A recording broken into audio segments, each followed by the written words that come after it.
Yeah, beautiful. Thank you for modeling it for us. Grandma Vicky was always a huge ball of light. Everybody was welcome with open arms. Ryan was just a funny, cute kid. Nobody knows. What is that, bud? But as he grew older, that's when trouble started. Vicky's fear was pretty intense, but her love for Ryan was also. Mom, for your own safety, get him out of that house. Lifetime. I know what's in there.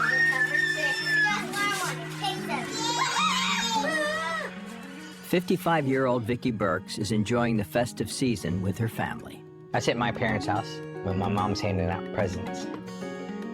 Ryan is playing a game in the background, sitting next to my mom. When things like this would happen, like Christmas time and stuff, he kept to himself for the most part. Christmas was probably the most exciting time for Vicky. It's purple, baby girl. Look, it's got the heart on it for my girlfriend. Grandma really did love Ryan. So anytime the whole family was together, she was as happy as could be.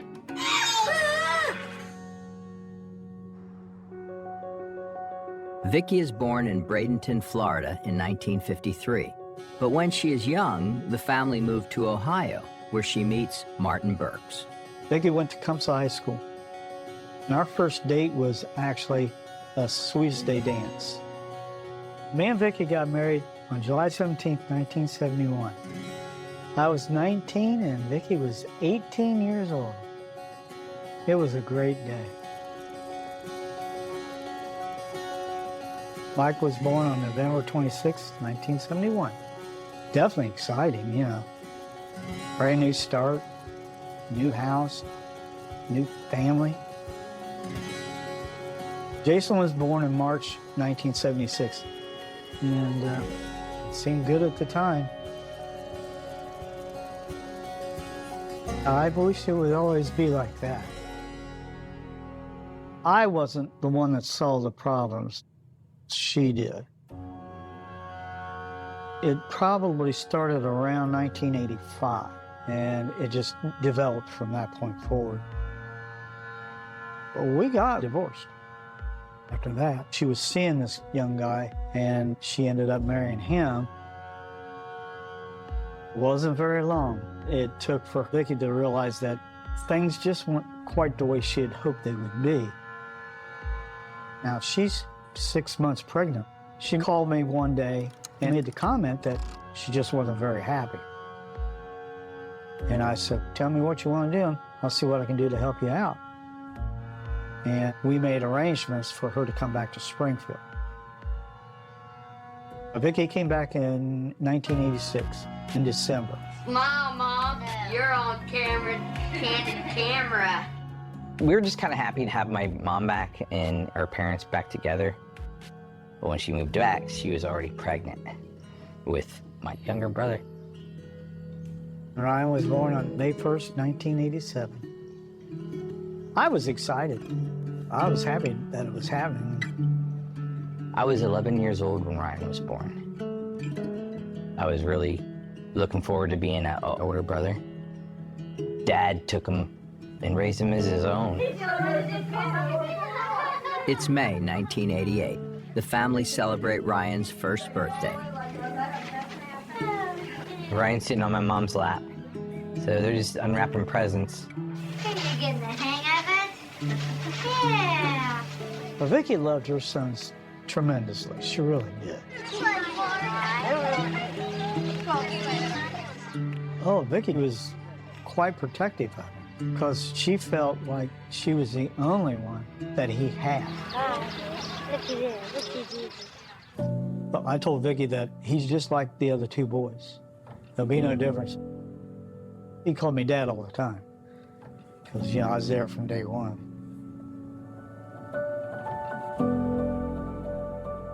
This is when we got remarried in Kentucky.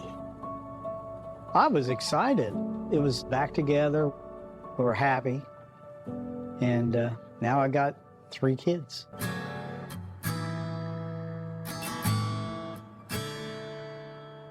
We moved into the house on Mill Urbana. That house, in my eyes, was my last home. It's 1989. At their home in Middle Urbana Road, Vicki is going to check the mailbox across the street. For some reason, Ryan followed her.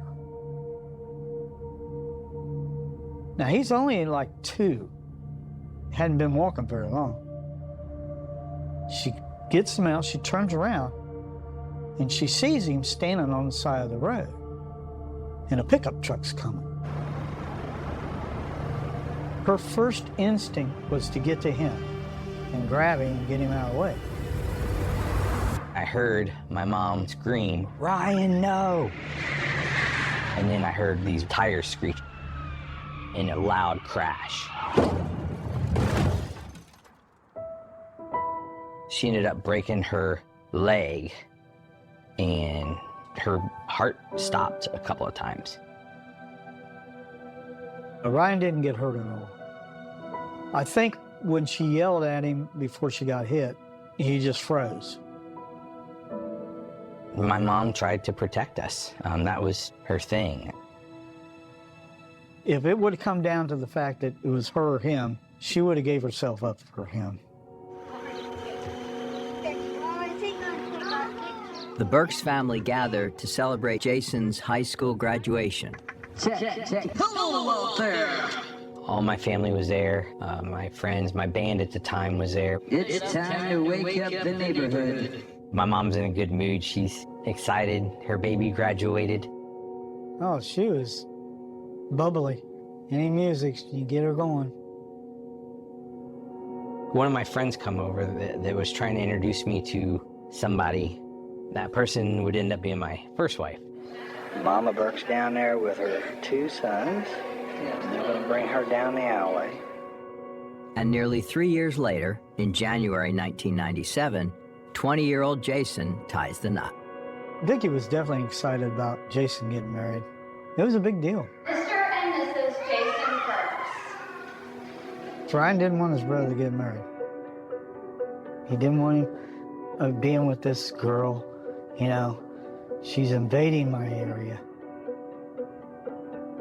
Actually, the day of the wedding, he behaved. But he was only 9, see? He wasn't really acting up a lot then. But as he grew older, that's when trouble started. Put your arms up there. There you go, sweetie. Okay? Hi, Christina. My first child, Christina, was born on March 29th, 1999. Because my mom never had a daughter of her own, this was her chance to raise a girl. Say hi, Papa. Yeah. Now what after this one? Grandma's helped me open my presents. All of the gifts. Grandma absolutely spoiling us. Christina. Hi, Christina. Here's Ryan. Ryan was 11 years old when Christina was born. Being an uncle was one of the few things he actually cared about. I always thought of Ryan as like my big brother. My nickname for him was literally Uncle Bubba because I couldn't say brother. And I followed him around everywhere like a lost puppy anytime I was over at my grandparents'.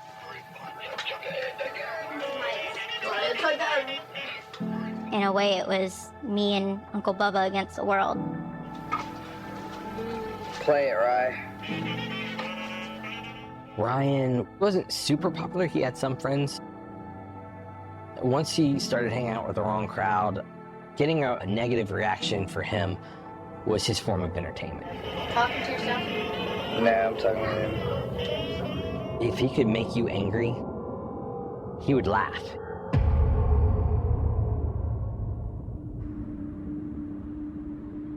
When Ryan is 14 years old, he has his first run-in with the police.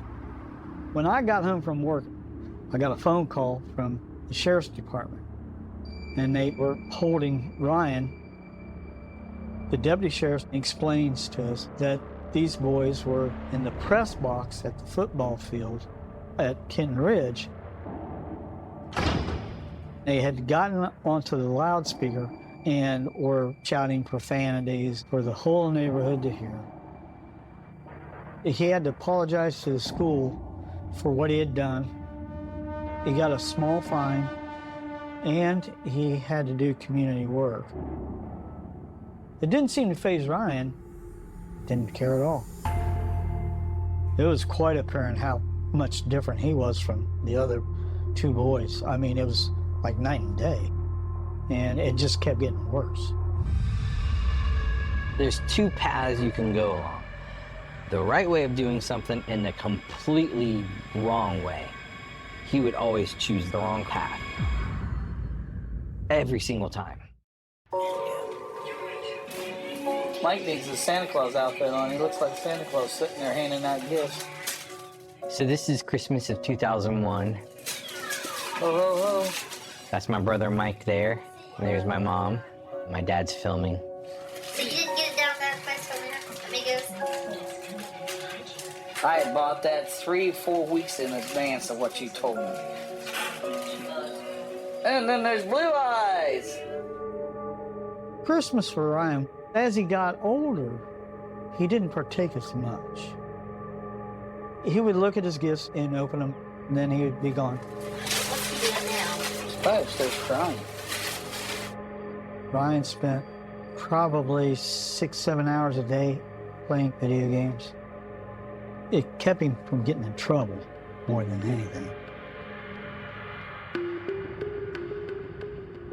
In 2002, Ryan was charged with disorderly conduct from yelling out death threats out of a car.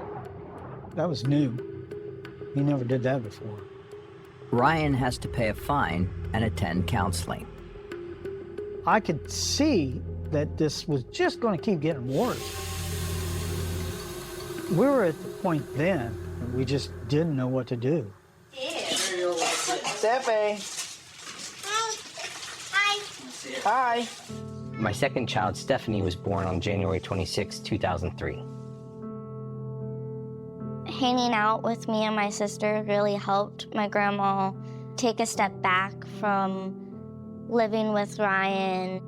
And the other one goes with the other one. We were her highlighter of life's innocence, in a way. I see, baby girl. I see. Mike is playing Santa Claus. He needs his outfit on. Thank you, Mikey. There's another one of those that You put says this one on? Christina. That's a Ryan. One. That doesn't have a top. Ryan got a poster. I think that we probably thought that he'll grow up, he'll mature, and he'll settle down. But that never really happened. It only progressed worse and worse. Yeah, Ryan took it off when he's mad. He's always with somebody. Ryan got in some trouble, and I can't remember what the incident was, but they gave him an option of being locked up in juvie, or they had a boot camp program. And they said they guaranteed the master sergeant could straighten him out, or at least help him. And I said, sign him up, put him in there. They shaved his head just like you would in regular boot camp. They did all kinds of chores and calisthenics and whatever. And when they released him, he addressed me and his mom as yes ma'am and yes sir, which threw me. I was shocked. But that didn't last long. About a week. And that was the end of that. So he's back up to his old schemes. In January 2004, the court places 16-year-old Ryan on probation indefinitely for drug abuse. The way I saw Ryan growing up and all of his violent outbursts, that was just Ryan being Ryan. I had this idealized version of my uncle that was Uncle Bubba, and that was the good person that I knew. But Ryan was the monster that everybody else knew. They were two different people, but the same entity. In 2004, Ryan decided to take Vicky's car out, which he wasn't allowed to, When he got home after that incident, Vicky was going to call the cops and report a stolen car. And he said, if you call the cops, I'm going to hurt you. We're constantly trying to figure out what to do. How do we deal with it? The court charges Ryan with menacing and violating his probation. They place him in juvenile detention for a minimum of 6 months. The last time he went to juvenile, he was turning 18 at that time. The judge straight up told him, he said, if you don't straighten your act up, you won't be going to juvenile now, you'll be going to the jail. Vicky still was his mother, and I kept telling her, let him figure this out. And she couldn't do it. She couldn't stop taking care of him.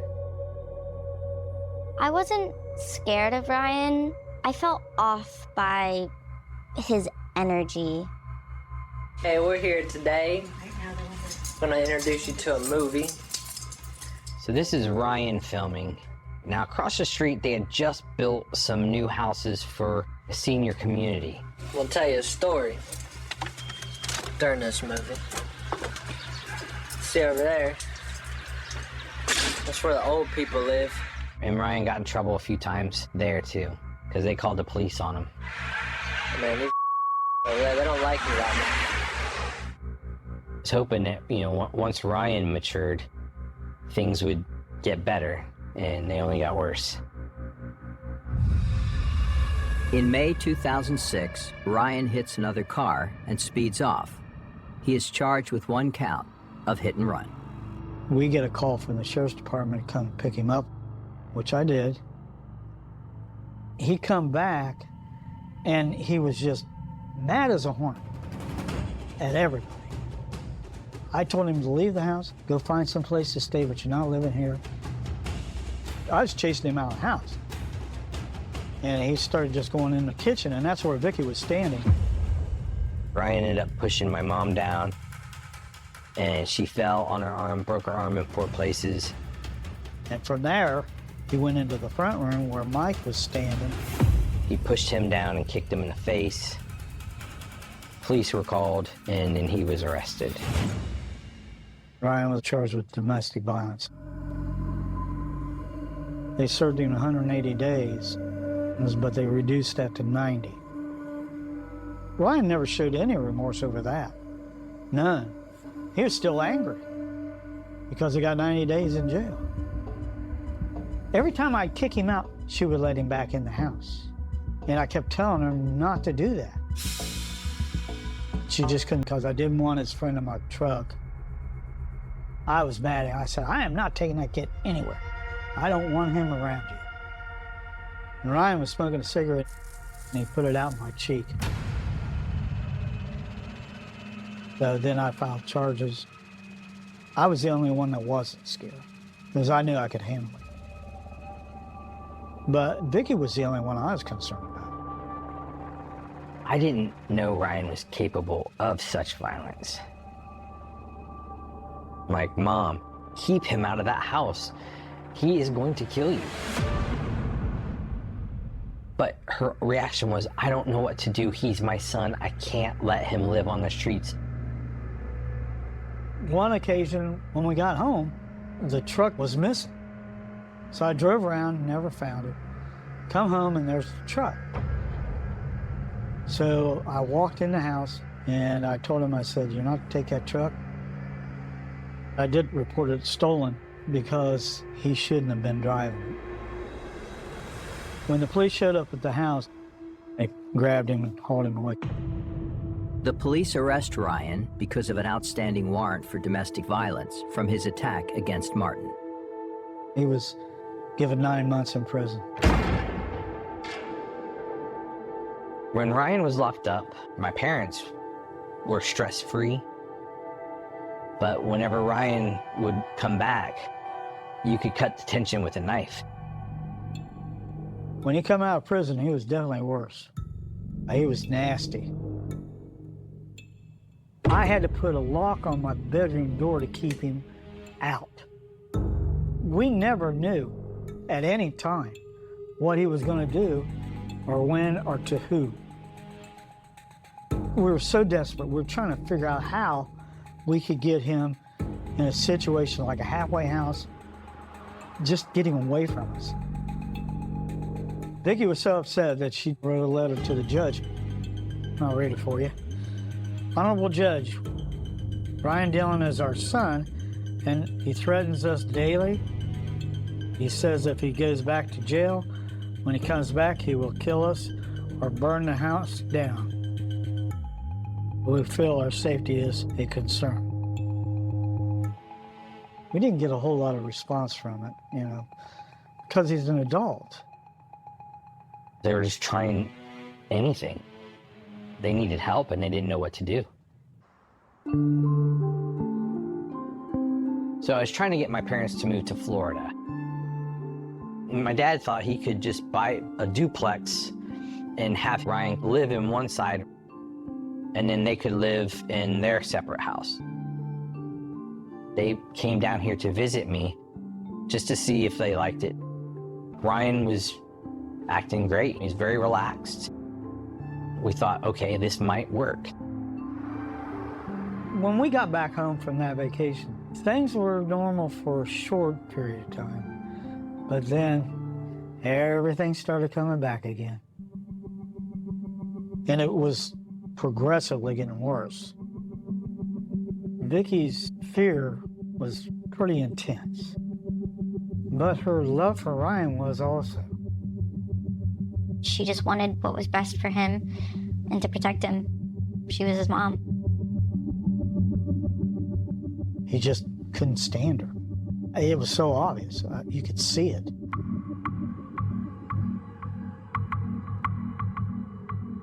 May 8th of 2012, I had come home from work and I noticed the pickup was missing.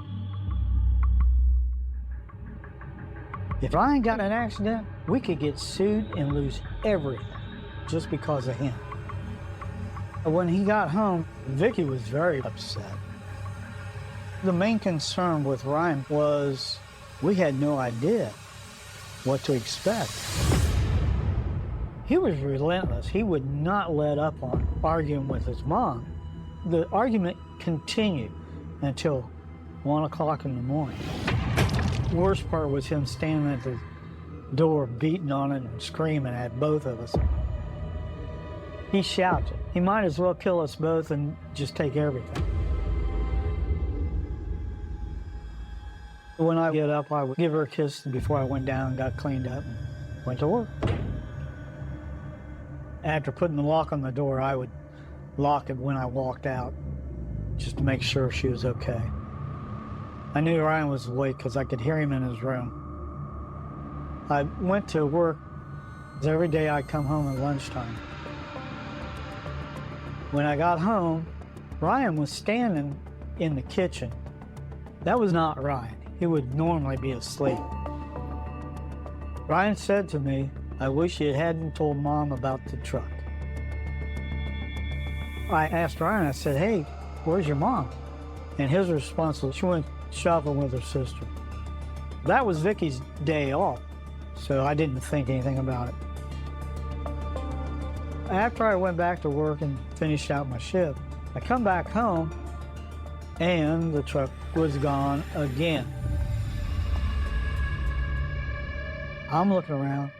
Vicki's nowhere to be found. I called her sister and she informed me that she hadn't been with Vicki.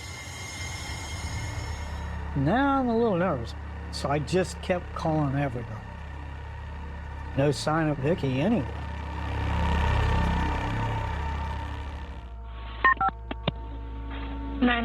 What's going on, man? We have a son living with us, and you have records on him, I'm sure, Ryan Dillon. We have a pickup truck that's also missing, and my wife's car's here. She's not. As far as I can tell, she's been missing since at least 6:30 this morning. When the deputies arrived on the scene, they met with Martin Burks. I responded to meet with the uniformed sergeant and deputy that was on scene. Investigators take Martin to the sheriff's office to be questioned. I immediately called Clark County Prosecutor Andy Wilson. He found some smudges of blood and said, "Hey, Andy, something's not right at this scene." With my experience and gut instinct, it appeared that we might have had a homicide on our hands. I request that Special Agent Brian White respond to process the scene. A lot of the bloodstains that we saw were airborne at one point, meaning they could have been discarded from some sort of weapon. You could see kind of the movement of where that blood had been flung, and it was right above where that chair was. And on the floor were a couple of divots. He's like, "I think whatever happened right here." The way the blood was disturbed, something had been dragged through it. Everything flows from the kitchen to the back porch, and there's a doorway there. Items were piled on top of it to make it look like it's never been used. However, those items also had bloodstains on them. And Brian said, "I bet our body's down there."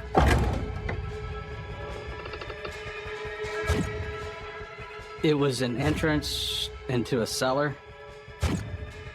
We could immediately see bloodstains leading down from the steps. And at the bottom of the steps, we find a body.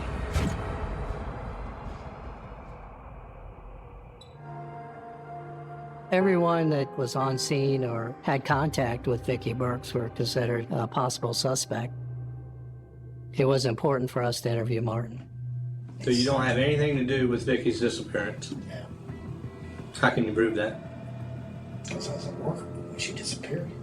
The whole time. I clocked in at probably about 6, I'm guessing 6:38, and I clocked out exactly at 3:15. But I did come home at lunch. So was Ryan home at 11:30? 11:35, yeah. What was his demeanor? Calmer than he was the night before, quite a bit. So when Marty was interviewed by the sheriff's detectives, he gave a pretty good timeline of what he had. Pickup truck and checked to see if anybody may have ran the license plate.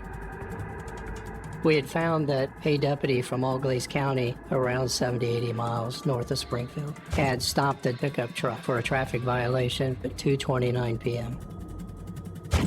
The deputy found that it was Ryan Dillon that was driving the truck. He issued him a written warning and let him go about his way.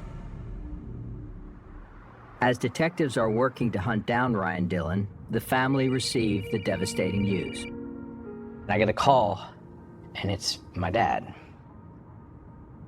He said, "Jay, I've got bad news. Your mom's dead, and it wasn't an accident." I said, "Oh my God, Ryan killed Mom." And he's like, "Yes." All I can think of is, my brother's on the loose. Where's my kids? My mom sat me down on the couch, grabbed my hand, and she said, "Ryan killed Grandma." I remember just screaming, "What?" And I just remember feeling like my entire world had been shattered. She loved him with everything in her heart and soul, and that didn't matter a lick to him. I don't remember when I started crying until after I processed that the noise I was hearing was me screaming and crying into my mom's chest. On May 10th, 2012, the medical examiner carries out Vicki Burke's autopsy. The coroner described her manner of death as blunt force trauma to the head. We asked Martin Burks if he would look around the residence and see if anything was missing that would resemble a blunt instrument. And he later reported that an aluminum baseball bat that was kept in the mudroom was missing. I received a call at the Delavan Police Department, had located the truck. The Delavan police officer found Ryan Dillon walking down the road. He lies about having the keys to the truck. He lies about being involved in the truck. He initially gives them a fake name. After Ryan was arrested, we sent a team of detectives and investigators up to Wisconsin to conduct an interview. What's going on with this truck? The truck was stolen, and I wasn't driving. Okay. This guy is just fabricating and making up these bizarre stories. Detective Brumfield came into the interview later on. We're here investigating the theft of the motor vehicle, and we're also here to conduct an investigation on the death of your mother. You know she was murdered.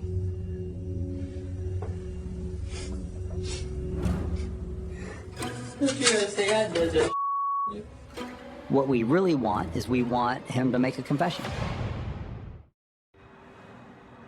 On May 14th of 2012, Ryan was formally charged with Vicky's homicide. Ryan requests to speak to a detective from Wisconsin called Shannon Illingworth. She had developed a little bit of a rapport with Ryan. And like I said, whatever's happened has already happened. There's nothing we can do about it. All we can do is move forward. Yeah, I just don't want to get blamed for something that I didn't do. Detective Illingworth interviews Ryan on May 15th, hoping to get a confession. That I could see in your eyes. You're hurting about something right now, Ryan. But if they're not going to tell you the truth, then the next best thing is to give us easily disprovable lies. Single or married? Widowed. You were widowed? You were married? She died. Or just disappeared. He gave us lie after lie after lie that we very easily could disprove. You realize you never even asked me how she died? Never once. You know why you didn't ask? You know how she died. No, I don't. Yeah, you do. There was none of it because he was the one who did it, and he knew exactly what had happened. On May 18th, Detective Illingworth interviews Ryan again after looking into some of his previous claims. There's 2 people in the house between 7 and 11 on that day. I wasn't there that day. We know that he's not telling the truth during that interview. Why does nobody have a marriage certificate for you? And what happened to her? Where is she? She's vanished with my kid. You have a kid too? There was no record of him ever being married. He said that he had a child. No record at all. It just wasn't true. I have no clue. I didn't do any of this. It wouldn't hurt. Honestly, it was the step I did. At some point, he starts to maybe try to deflect towards Marty a little bit. The deep-seated anger and the issues that he had with his mom. Trial was in February 2014, and he pled not guilty. Ryan has maintained his innocence regarding this, and I don't believe that has changed to today. In my opinion, this is what happened on the morning of May 9th, 2012. So Marty leaves for work. Vicky's still in bed. She comes down that morning and is sitting at that kitchen table. Ryan comes down. He sees Vicky sitting there. He hits her across the head. I think that she was knocked out of this chair. She was probably on the ground. He's throwing this blood up on the ceiling. He's throwing this blood on the curtains. He beats her until she stops moving. Dragging that body, he throws her down in the cellar. He spends the next couple hours before Marty gets home for lunch cleaning that area up. At some point, Marty gets home, eats a sandwich real quick, talks to Ryan real quick, goes out. So we think shortly after Marty leaves for work is when Ryan hops in that truck and takes off.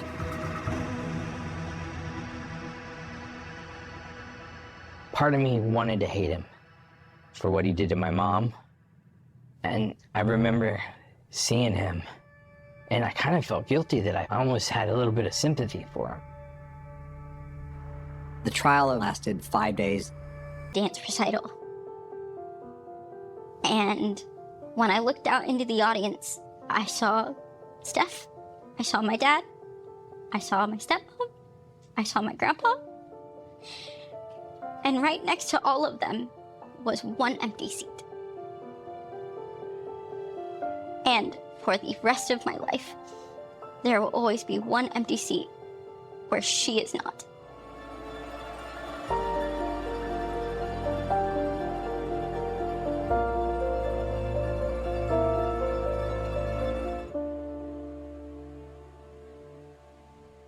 At 2 in the morning. The day did not look like history. It looked like an ordinary Wednesday in Oklahoma City. The kind of April morning that seems to arrive without drama, with a pale wash of spring light settling over downtown glass. Concrete, parking meters, and office windows still holding the softness of the early hour. People were already inside the Alfred P.A. Murrah Federal Building by then, moving through routines so familiar that they barely registered as thought. A mother adjusted the collar of a small child before handing that child off to the day. A clerk set down a handbag, smoothed a skirt, and turned toward a desk where papers were already beginning to gather in uneven stacks. Someone rode an elevator with coffee in one hand and a folder tucked under the other arm, looking half awake. Already rehearsing the shape of the workday ahead, somewhere a phone began ringing before the first sentence of the first conversation was even finished. Somewhere else, a fluorescent light hummed faintly above cubicles and counters and government forms and clocks that no one looked at until they needed an excuse to leave. The building was not beautiful in any sentimental sense. It was practical, official, square-shouldered, the kind of place most people enter because they have business to do and leave as soon as that business is done. But inside it, like inside any building filled with ordinary people, there were private worlds moving alongside one another. There were plans for lunch. There were unspoken worries about money. There were children too young to know what the word federal meant. There were employees who had parked, walked in, signed on, and expected only the small burdens of a normal day. That is part of what makes certain crimes feel larger than crime. They do not simply take lives. They rupture the deep human agreement that morning belongs to routine, that daylight means structure, that a child dropped off before work will be picked up again in the afternoon, before 9:02. That agreement was still intact. The city was moving with the confident blindness people need in order to live. Cars passed through downtown in steady patterns. Engines idled at lights. Delivery trucks made their stops. Men in shirt sleeves crossed streets with the purposeful speed of people who knew exactly where they were going. Secretaries, agents, veterans, parents, infants, visitors, all of them were held inside the same invisible net of expectation. The day would continue. Files would be moved. Appointments would be kept. The sun would rise higher. By evening, people would go home. The terrible thing is that on mornings like this, catastrophe is not announced by a sound from the sky or a warning written across the horizon. It arrives hidden inside the ordinary shape of an object no one has reason to fear quickly enough. In this case, it came in the form of a rented truck. Plain in appearance, heavy with intent.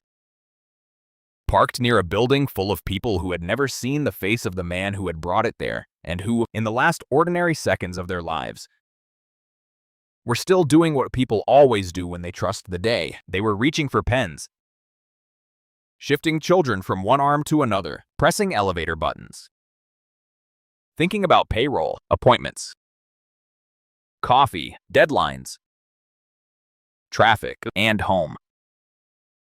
There is something especially cruel about terror that chooses bureaucracy as its backdrop, not because government offices are sacred in any poetic sense, but because they are so relentlessly normal. The Murrah building was full of paperwork, procedures, and the mundane architecture of civic life. And yet that morning, it also contained a daycare center, and with it, the small, soft details that make any human space feel defenseless. Tiny coats, small shoes, The plastic brightness of toys, the rising and falling sound of children who do not yet know that the world can decide to become violent without warning.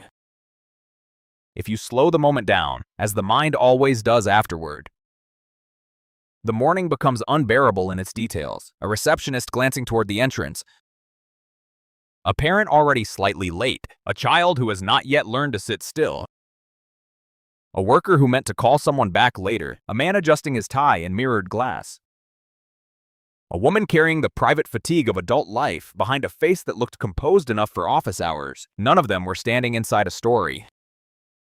None of them thought they were occupying a frame that would one day be replayed in documentaries, courtrooms, memorial speeches, and the haunted internal cinema of survivors. They were simply there, inside time, moving 1 minute at a time toward 9:02. True horror often begins not with visible chaos, but with invisible intention. Long before the building opened its doors that morning, long before the first child was signed in and the first elevator doors slid apart, someone had already decided that this place, these people, this hour would be used as a message. That decision is what makes the Oklahoma City bombing so difficult to look at directly. There was no frenzy in the selection of the target. No sudden quarrel, no impulsive blade, no heat of the moment. There was planning, patience, transport, timing, and the chilling calm of a man who could stand outside the lives of strangers and reduce them to an effect. This is where criminal psychology becomes almost harder to narrate than the violence itself, because the human mind naturally searches for the crack, the visible madness, the jagged edge that would let us say this was never a man among us, but something alien and obvious. Yet the most frightening offenders are often not obvious at all in the final approach to their crime. They do not look cinematic. They do not glow with menace. They complete errands. They rent vehicles. They check mirrors. They park. They walk away. Somewhere in those final minutes, Timothy McVeigh was not a myth. Not yet a name in history, but a moving figure in a city mourning, carrying inside himself an act vast enough to tear open a country, and because the human brain hates to hold two truths at once, that image remains deeply disturbing. A man can be ordinary in movement and catastrophic in intention. He can walk through sunlight while carrying mass death behind him. He can look like someone heading to an appointment while leaving a timed inferno at the curb. That contradiction is part of the hook of this story, because it forces us to stand in the ugliest space true crime can offer. The space where evil is not monstrous in costume, but methodical in daylight. Then the moment arrives, not gradually, not in a way that allows the body to prepare. At 9:02, the bomb detonated. And in a single violent instant, the ordinary architecture of a workday became dust, flame, pressure, shrapnel, sound, and collapse. It is almost impossible to describe the force of such an explosion without either flattening it into numbers or overwhelming it with spectacle, and neither would be honest. What matters first is what it did to the air. The air itself became a weapon.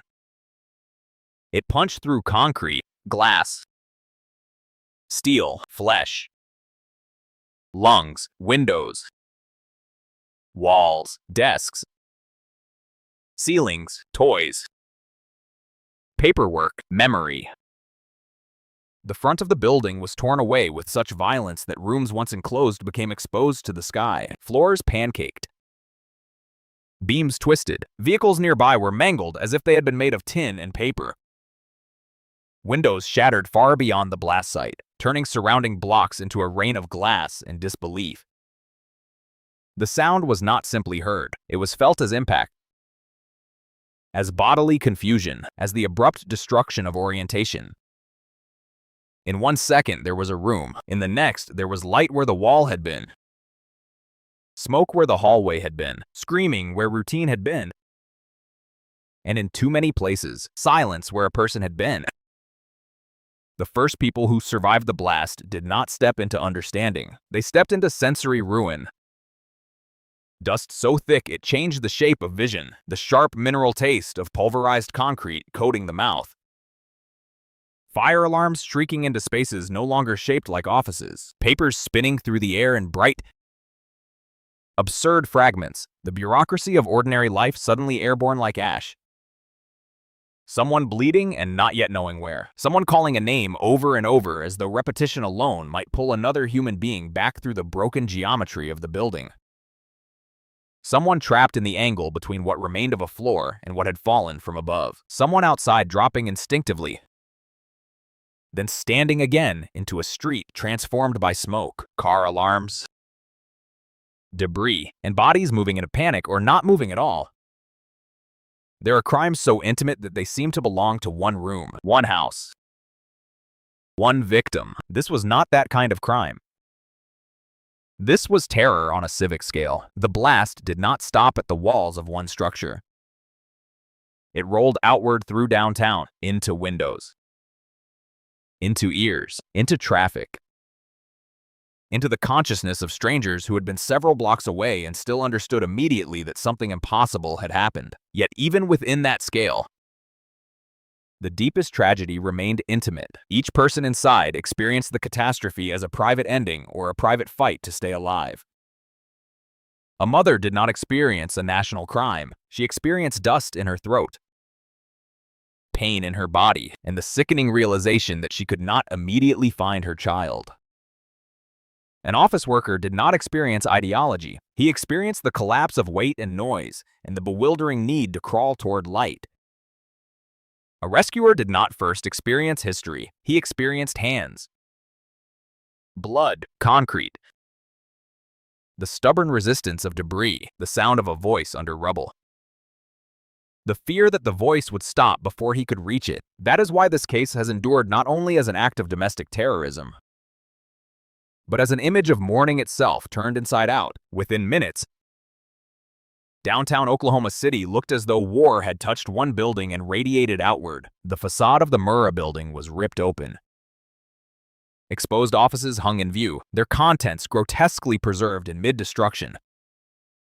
A desk here, a chair there, filing cabinets, broken concrete, twisted rebar, the impossible sight of the inside made public, as though the bomb had not merely destroyed but violated the basic dignity of shelter. People on the street stared upward at rooms no longer protected by walls. Rescue workers ran toward instability, toward dust clouds, toward the possibility of a second collapse, because that is what human beings do when horror is still fresh enough that instinct outruns fear. And everywhere, over everything, was the confusion that follows deliberate mass violence. What happened? Gas explosion, plane, construction accident, bomb. No one fully knew in the first moments, but the body understood before language did. This was not an accident. This was force with intention behind it. This was human hands deciding that strangers could be converted into casualties for a cause. The hook of the Oklahoma City story lies not only in the scale of what happened, but in the way the crime split the American imagination. For many people, terrorism had worn a foreign face in the public mind. It arrived from somewhere else. It belonged to distant fanaticisms, distant maps, distant enemies. But the man who carried out this attack was American. A Gulf War veteran steeped in grievance, rage, anti-government extremism, and the need to transform private resentment into public slaughter. The crime did not come from a distant frontier. It came from within the same national fabric it tore apart. That fact gave the bombing an especially dark afterimage. It was not only an act of destruction, it was a revelation. The threat was not abstract. It could dress in ordinary clothes, rent a truck, park downtown, and murder children before the morning coffee had cooled. If you stand still in that first chapter of the case, in the first hour, what rises is not yet the full legal story or the ideological story or even the investigative story. What rises is the image of fracture. A city looking at one of its own buildings and seeing sky where there should have been walls. Parents arriving and not being able to get through. First responders lifting concrete with dust on their faces and a knowledge already gathering in their bodies that this would be worse than almost anything they had ever seen. Office workers. Strangers a moment before, helping one another through bleeding corridors and broken streets. The smell of smoke, the electrical whine of alarms. The awful brightness of spring sun on shattered glass, sirens layering over sirens until sound itself became a kind of pressure. This is where our story begins, not with a manifesto, not with an ideology, not even with the perpetrator, but with the moment morning stopped being trustworthy, because that is what the bombing stole first. It stole the simplest human assumption that the day beginning in plain sight is a day that will remain ordinary. At 9:01, hundreds of people still belong to that assumption. At 9:02, many were dead. Many more were injured, and an entire country had been forced to look into a crater of its own making. In the hours and years that followed, people would search for metaphors. Pearl Harbor of the heartland, a wound in the middle of the country.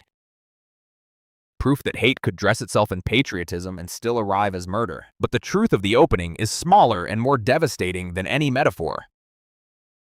It lives in the tiny, unfinished acts the explosion interrupted, a sentence that never reached its end. A hand still resting on a file folder, a child who had only just begun the day. The hook is not only that a bomb destroyed a federal building, the hook is that the crime invaded the most ordinary architecture of trust and made every ordinary detail feel fragile after it. It forced people to understand that mass violence does not always announce itself with uniforms, banners, or distant battle lines. Sometimes it parks at the curb, ticks down inside a truck, and waits for office workers and children to settle into place. Sometimes it chooses a bright morning because brightness lowers the guard. Sometimes it depends on the decency of other people, on their refusal to imagine such a thing, on their instinct to keep moving through a routine that has never betrayed them before. That is the darkness. The bomb did not just destroy concrete. It shattered innocence in layers, from the victims inside to the witnesses outside to the nation watching afterward. Realizing that terror had looked them in the eye from across an American street before the blast, before the smoke, before the country learned to say Oklahoma City with a different weight in its voice. There was a backdrop of ordinary American life that made the attack possible, not because it was broken in some theatrical way, but because it was familiar enough to disappear into itself. That is where the setting of this story truly begins, not at the curb outside the Alfred P.A. Murrah Federal Building, but farther back. In the broad, dry spaces of the American interior, in the long roads and truck stops and military memories and resentments that can gather inside a man for years before the world feels the force of them. Oklahoma City in the mid-1990s was not a place people associated with national catastrophe. It was the heartland, in the way that phrase is often used by people who imagine safety as geography. Wide skies, office buildings that looked practical rather than iconic. Families raising children in neighborhoods where the rhythm of life was built from commutes, schools, shopping trips, church on Sunday. Familiar waitresses, familiar cashiers, local news, and the small civic rituals that make a city feel settled inside itself. Downtown did not carry the glamour of New York or the political symbolism of Washington. Its buildings served purposes. People came there to work, to file paperwork, to meet deadlines, to handle government matters, to move through the administrative structure of daily American life. That was part of the terrible irony. The Murrah Building was not chosen because it was famous in the way the public usually imagines a target. It was chosen because it represented government in an accessible, concrete, ordinary form. It stood there in daylight, visible, useful, bureaucratic, and therefore, to a certain kind of mind, symbolic enough to destroy. If you walked through downtown Oklahoma City before April 19th, 1995, you would not have seen a stage for a national trauma.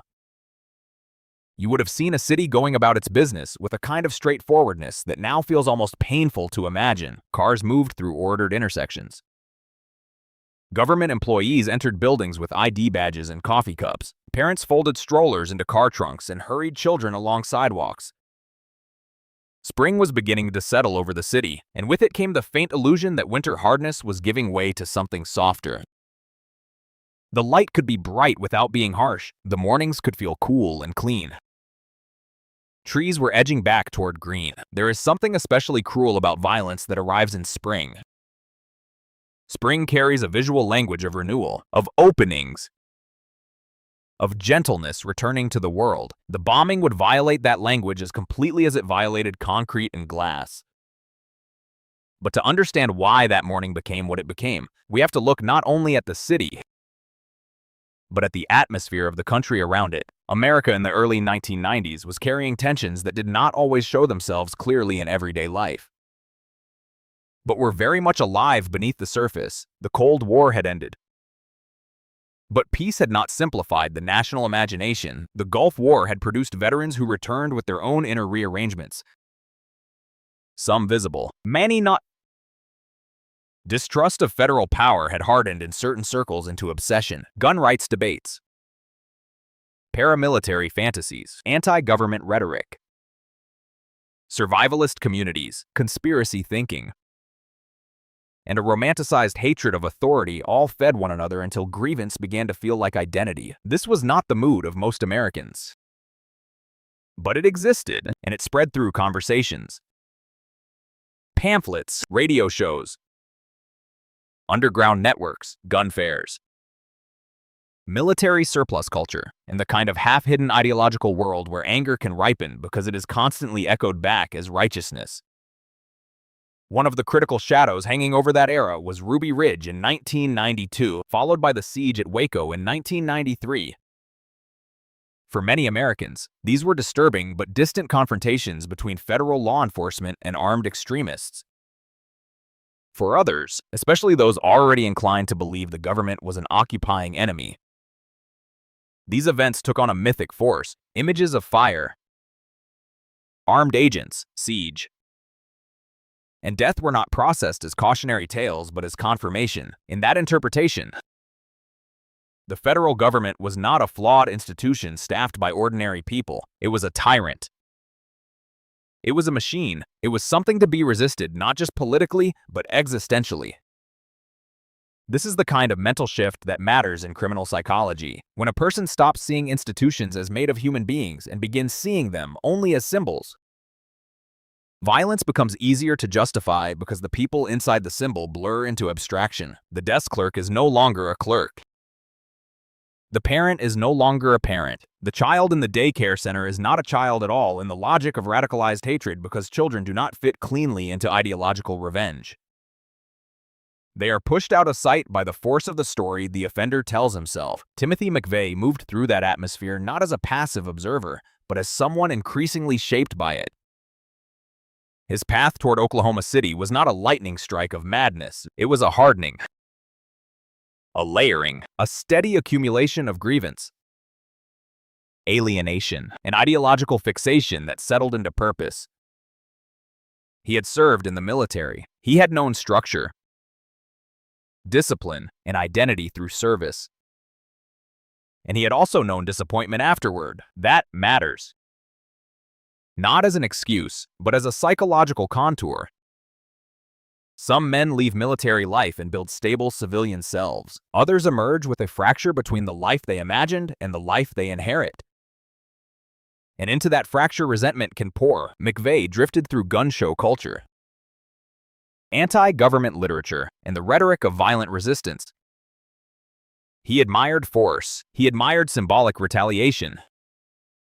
He was especially influenced by the novel The Turner Diaries, a racist and extremist fantasy in which a truck bombing is used against a federal building. By the time he moved toward the bombing, he was not simply angry.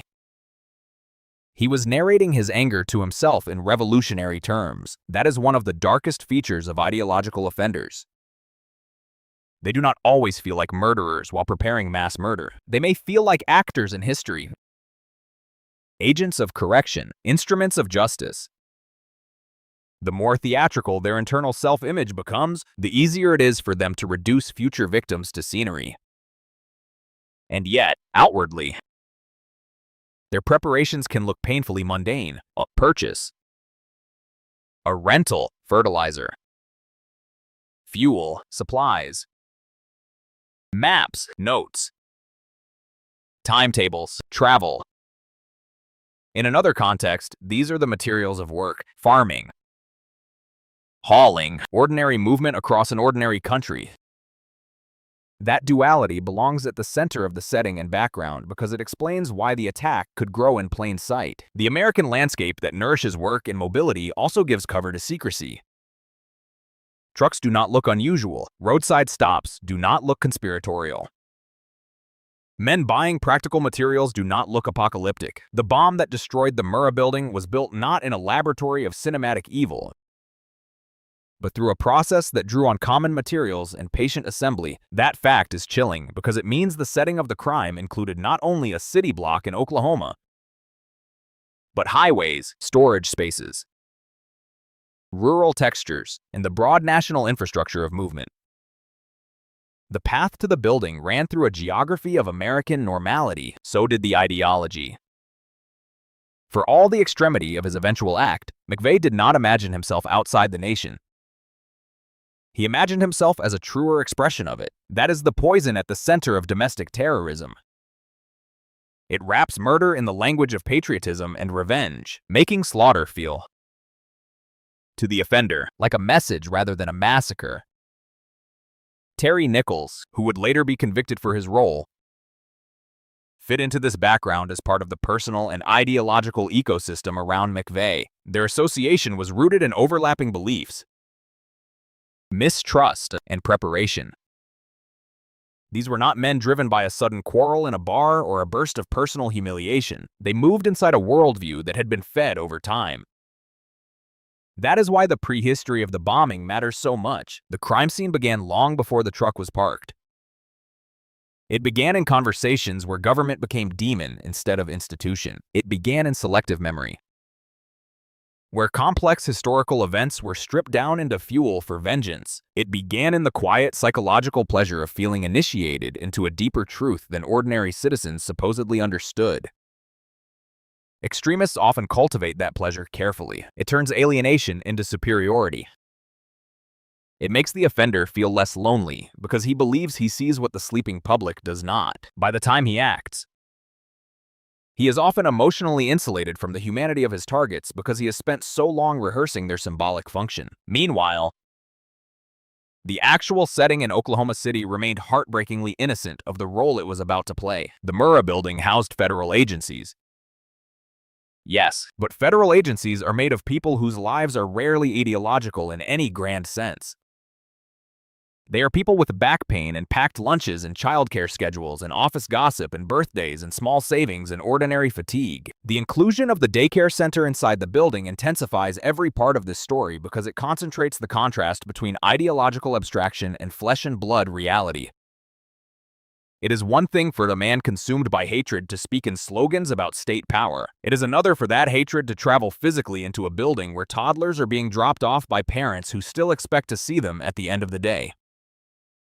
That is why the setting of this crime cannot be narrated only in terms of politics. It has to be narrated in textures.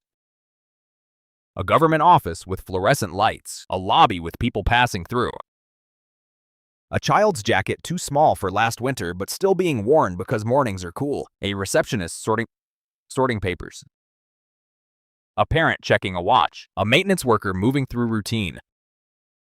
Terror becomes more terrible when placed against surfaces so ordinary that anyone can recognize them. In the months and days before the bombing, preparation continued while the city remained inside routine. There is something deeply unsettling about parallel timelines. On one side, an extremist plot is taking shape through logistics and intent. On the other, a city is living inside breakfast, payroll, errands, traffic, weather, and school schedules. These lines are moving toward each other without touching. and nobody in the ordinary line can yet see the collision coming. The offender often experiences that hidden convergence as power. He knows what others do not know. He walks through a world of unguarded strangers, carrying a future only he can fully imagine. That secret gives him a distorted sense of elevation. It lets him believe he has stepped out of ordinary human constraints. McVeigh's preparation and movement toward the bombing reflected precisely that kind of self-granted authority. He was not improvising. He was constructing. He was selecting a date with symbolic resonance tied to the anniversary of Waco. That choice reveals another psychological layer. He wanted the attack not only to kill, but to communicate. He wanted mass death to function as a statement. This is where radical grievance becomes morally bottomless. Once the offender decides the message matters more than the lives it will crush, there is no natural stopping point inside the logic. The body count becomes part of the signal. The terror becomes part of the language. The building becomes a canvas. And yet, even with all this ideological buildup, the setting retains its quietness. That is what makes part 2 of this story so important. The background is not loud. It is deceptive in its stillness. A city in spring, a nation arguing with itself. Men at gun shows trading literature and resentment, a veteran turning anger into identity. A bureaucratic building full of employees and children, highways crossing long distances. Supplies being gathered under the appearance of utility, no single element, seen alone, guarantees catastrophe. Together they form the stage on which catastrophe becomes possible. The weather of that era matters too. Not just the literal weather, but the emotional climate. The 1990s carried a confidence that the American center would hold. That even when politics grew ugly, the broad machinery of ordinary life would continue untouched. Domestic terrorism of this scale did not fit easily into the image many people had of internal threat. The bombing would change that, but before it changed it, the country was still living in the gap between possibility and recognition. That gap is where many of the worst crimes grow. Society has not yet learned to fear the exact shape of the thing approaching it. Oklahoma City, therefore, was not merely a location. It was a mirror. It reflected the deep American vulnerability that comes from believing danger must announce itself in a familiar costume. A foreign enemy, a visibly deranged loner. A threat from far away, but here the threat was domestic. Ideologically self-anointed, and clothed in the practical routines of the nation itself. The road to the bombing ran through military memory, anti-government rage, extremist literature, a mythology of retaliation, and the open logistical ease of a country built on mobility. It ended at a curb in front of a federal building in a city that had gone to work expecting nothing more dramatic than another day. That is the setting. That is the background. Not just Oklahoma City, but the convergence of place, politics, psychology, and ordinary life. A spring morning over a practical downtown. A building full of people who represented no battlefield except the one an extremist had invented in his own mind. A country on the edge of learning that one of the most devastating acts of terror in its history would not arrive from abroad, but from a man who believed his rage made him a patriot, and all of it held together, for one last stretch of time, by the fragile illusion that normalcy is self-protecting. It never is. It only feels that way until the moment it is broken. In a case like Oklahoma City, the story of the victim cannot belong to just one person without leaving the truth behind. This was not a single-door crime, not a private murder folded into the secrecy of one room. On one house, one relationship. It was an act that struck a building filled with separate lives, each one complete in itself. Each one interrupted in a different place, at a different age, in a different emotional weather. That is why this part has to be written carefully. To reduce the victims to a number would be another injury. To choose only one and treat that one life as if it could contain all the others would be too narrow for what happened that morning. The real human weight of Oklahoma City lives in the fact that the bombing tore through many kinds of ordinary existence at once. It killed federal employees, visitors, service members, civilians, and children. It struck people in the middle of work, in the middle of parenting, in the middle of growing up, in the middle of simply being alive on an otherwise forgettable Wednesday morning. So the victim's story here is not a summary and not a statistic. It is a tapestry of ordinary American lives gathered under one roof, each carrying its own private tenderness, fatigue, hope, and unfinished future. If you want to understand the crime emotionally, you have to enter the building before the blast, not as a symbol of the state, but as a house of human routines. There was a parent that morning who moved a little too quickly because the day had already started late. The kind of lateness that is not dramatic, just irritating.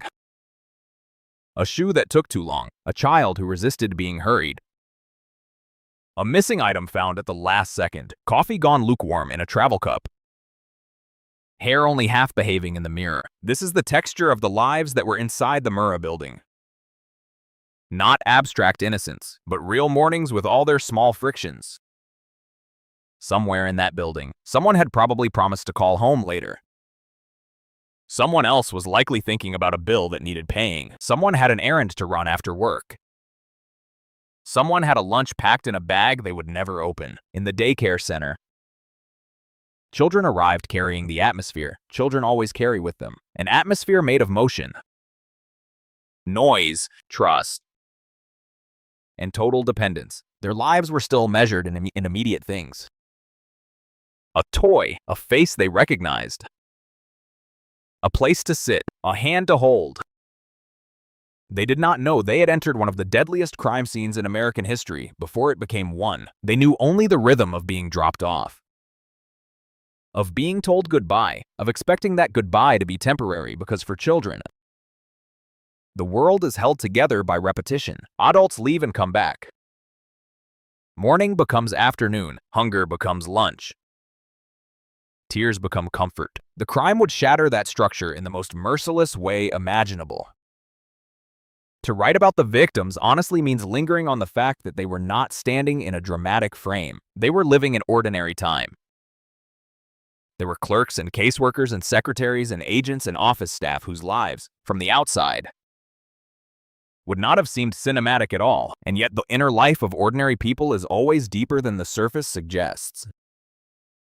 One woman may have been carrying the pressure of raising a family while holding together a full-time job. Another person may have been newly in love, or newly separated, or quietly exhausted, or proud of having finally found stable work. Someone had probably ironed a shirt the night before and felt satisfied with that small act of order. Someone else had woken before dawn and driven into the city with a kind of practiced resignation that comes from adult responsibility. The office world inside the Murrah building was not glamorous, but it was full of dignity. People had earned their routines. They had made themselves useful. They had built lives around schedules, obligations, co-workers, and the 1,000 repeated gestures that constitute ordinary decency. Those are the lives terrorism always depends on. It depends on the fact that most people are busy living, not imagining catastrophe. In Oklahoma City, there was no battlefield in any honest sense. There was simply a building full of citizens carrying the weight of their own private days. The children deepened the tragedy in a way that almost resists language. In many cases of true crime, the words victim and innocence are used too quickly, too automatically, until they begin to feel ceremonial. Here they have to be faced literally. There were children in that building whose worlds were still made of color, routine, voice, softness, and the unquestioning confidence that adults know what they are doing. They did not enter the daycare center with fear. They entered with lunch bags, toys, tiny shoes, small jackets, and the sleepy or playful moods children carry from home into morning care. Some were infants, some were toddlers. Some had not yet built the memory that would allow them to understand time in a lasting way. Their lives were at the very beginning, still so close to the intimacy of home that the office building above and around them could only have registered as part of the adult machinery that made the day run. A child trusts a room because trusted adults place them there. That is one of the deepest moral wounds in this crime. The bombing did not just kill. It violated trust at its most defenseless level, the story of the victims. Then, has to include not only the fact of who they were, but the emotional architecture of how they lived. Think of the parents who left their children in that daycare center and moved upstairs or onward into their own workday. Some were in the same building, some were elsewhere. Each of them was relying on a contract older than government itself, the contract that says your child will be returned to you at the end of the day if you have done what loving adults are supposed to do. You fed them, dressed them, buckled them in, carried them in, kissed them goodbye, and trusted the world for a handful of hours.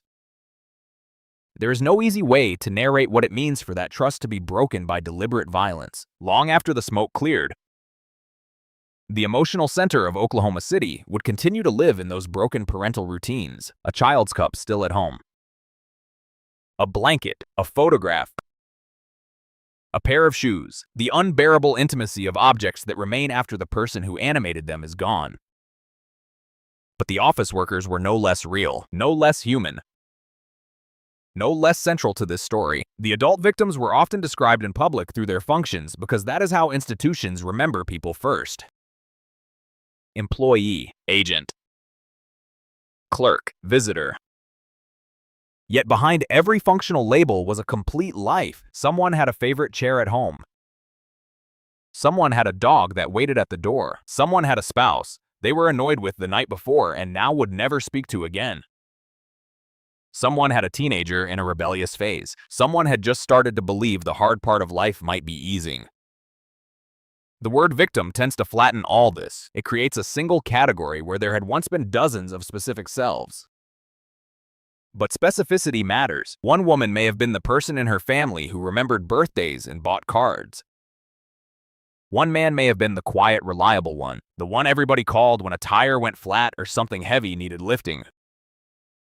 Someone else may have been trying to save enough money for a better apartment, a better school district, a better future for children still too young to know how hard adults work to build security. The bombing did not strike ideology in the abstract. It struck people carrying groceries in their minds, family arguments in their hearts, old griefs they had not yet fully processed, and tiny future plans they assumed they still had time to keep. This is also part of the victim's story. Many of the people inside the Murrah building were not heroic in the cinematic sense before the bomb. They were simply decent. They showed up. They worked. They cared for children. They filed forms. They answered phones. They served the structure of daily life. There is a temptation in stories of mass death to elevate the dead into something almost saint-like, as though ordinary humanity is not enough. But ordinary humanity is exactly what makes this case so devastating. They were not chosen because of private guilt or individual wrongdoing. They were chosen because they were present, because they occupied a building someone else had transformed in his own mind into a target. Their vulnerability was not personal weakness. It was proximity to a symbol, and that is what domestic terrorism does at its most brutal. It turns the innocent into collateral for a fantasy of significance. There is another layer to the victim's story that often disappears beneath the scale of the event. Many survivors were also victims in a profound and lasting sense. Some walked out under their own power, covered in dust and blood, only to spend the rest of their lives carrying the blast inside them. Hearing loss, nerve damage, scars, surgeries, chronic pain, nightmares, guilt, panic, grief that reignites without warning. All of it became part of the human aftermath. A person might survive the building's collapse only to remain trapped for years in the mental architecture of that morning. The smell of concrete dust, the shriek of alarms, the sight of a coworker who had been standing a few feet away a second earlier and was suddenly gone. In many mass casualty crimes, survival is not a clean escape. It is another kind of sentence. The victim's story in Oklahoma City therefore stretches beyond the dead to include the injured, the bereaved, the rescuers who would never fully recover from what they saw. and the city itself as it learned to live with a wound that did not stay in 1995, but to stay faithful to this part. We must keep returning to individual life. Imagine a mother whose morning had been compressed into efficiency. She had packed a bag, signed in a child, adjusted a shirt, kissed a forehead, perhaps promised to be back later, perhaps not even said anything unusual, because what is there to say on an ordinary morning except the ordinary language of care? She turns away from the daycare center and steps back into her own adult obligations. She is still carrying the warmth of that small body in her arms, or the memory of it, as she moves into the workday. That image alone contains more truth about the victims than any death toll. Or imagine a worker at a desk who had been in the building so many times that she no longer consciously saw it. The walls, the elevator, the hallway, the office furniture, the fluorescent lights, all of it had become background to life. Maybe she had friends in the building. Maybe she had developed the little rituals workers always develop. A familiar greeting, a shared joke, a complaint about paperwork, a favorite place to stand for a break. Routine can look dull from a distance, but from the inside, it is intimacy with the world. It is the way a life settles into shape. The victims of Oklahoma City were people whose routines had shape. That is what the bomb obliterated. The children make us think about beginnings. The adults make us think about continuities. Together, they reveal the full obscenity of the act. Some victims had lived enough life to be deeply woven into families and workplaces. Others had barely begun to exist in memory at all. This span, from infancy to adulthood, gave the crime a uniquely devastating emotional range. It was not only murder, it was the destruction of human time at multiple stages. Beginnings erased, middles shattered, futures stopped mid-sentence. In many true crime stories, the victim is introduced through a wound, a conflict, a vulnerability, some prior danger that in retrospect appears to foreshadow what came next. That is not the shape here. The defining feature of the victims in Oklahoma City is not prior risk, but prior ordinariness. They were inside a federal building on a Wednesday morning. That should not sound fatal. That is the entire point. The crime forced America to confront how quickly ordinary civic life could become a target and how little warning victims might have. The phrase federal building can sound cold if left alone. But the people inside it warmed every corridor with their existence. They brought in coffee and lunch containers and photographs tucked into wallets and the emotional weather of marriages, children, debts, hope, boredom, ambition, fatigue, and love. They were not the state in any abstract sense. They were people trying to make it through the week, and in the daycare center below or within that structure, children were doing what children do, inhabiting a world of nearness and care with complete dependence on the adults around them. It is important, too, not to make the victims noble only in death. Many were probably impatient, distracted, funny, worried, flawed, overworked, hurried, or carrying tensions no one else in the building could see. That is what real people are like. One parent may have snapped that morning under stress and regretted it instantly. Another might have forgotten something and planned to laugh about it later.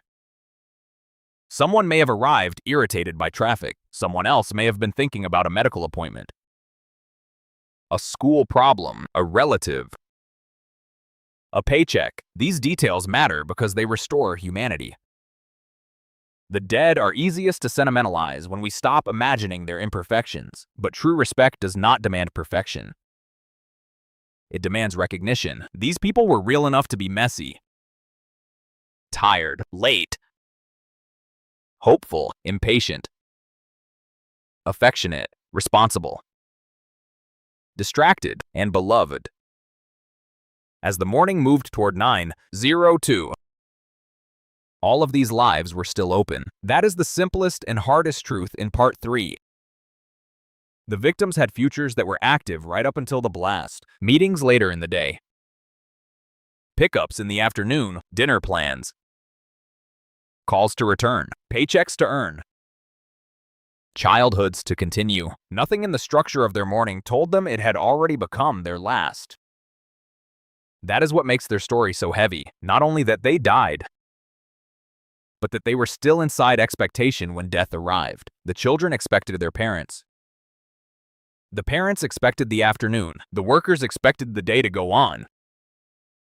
In crimes of ideology, the victims often have no relationship at all to the grievance used to justify the act.